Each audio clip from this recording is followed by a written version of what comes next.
This message is for Black people. We scream from the mountaintops that all Black people are not a monolith until one of us stops monolithing. And I'll use this as an example.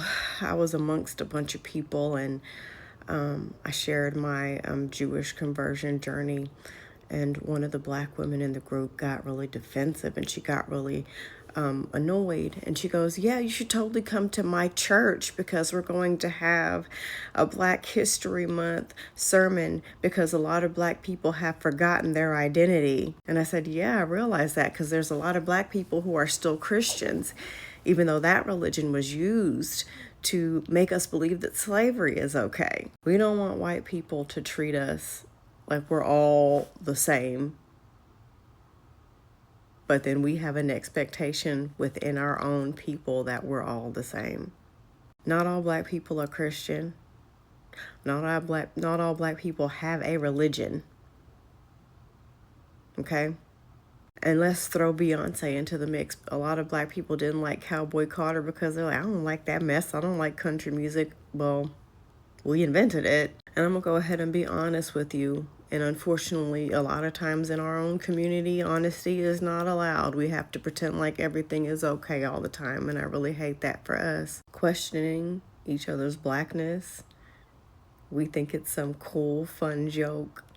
But that came from racist white people as a means by which to separate us from each other, as a means to knock us off our focus, as a means to get the attention off of the fact that we're oppressed and they're the problem. So then we turn all that into our own community. And now, instead of joining together and focusing on the real problem, now we're talking about skin color, and now we're talking about natural hair versus straight natural versus relaxed. And you're not Black enough if your hair is straight.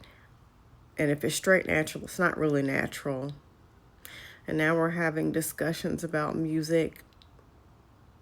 And if you like a certain kind of music, you're not Black enough. Now we're having discussions about, even in 2025, saying Black people talk white. Which I'm sorry, if you're still saying shit like that, you are dumb as rocks, bitch. And some of the jokes within our culture are funny. For the most part, we know how to cook and we know how to dance. And we have an amazing community. 92% of us do. But sometimes, and I hope over the next 4 years while we are resting, we're also healing and questioning a lot of the things that we say and do. And I'm going to say something else. We make fun of a lot of Black people who hate themselves. And we, myself included, make fun of the 8%. But in the back of my head, I often wonder, and a lot of y'all are going to get triggered. In the back of my head, I often wonder, were they picked on for being different? Was their Blackness questioned so much so that they thought the only piece that they would get was from the other side? I totally understand that these are only conversations for mature people. And I'm expecting to get some backlash and some justifications and some hate. That's fine. But trust and believe it's only because I love us. And I want us to love us. And I want us to stop allowing tricks of the enemy to cause division and confusion amongst us.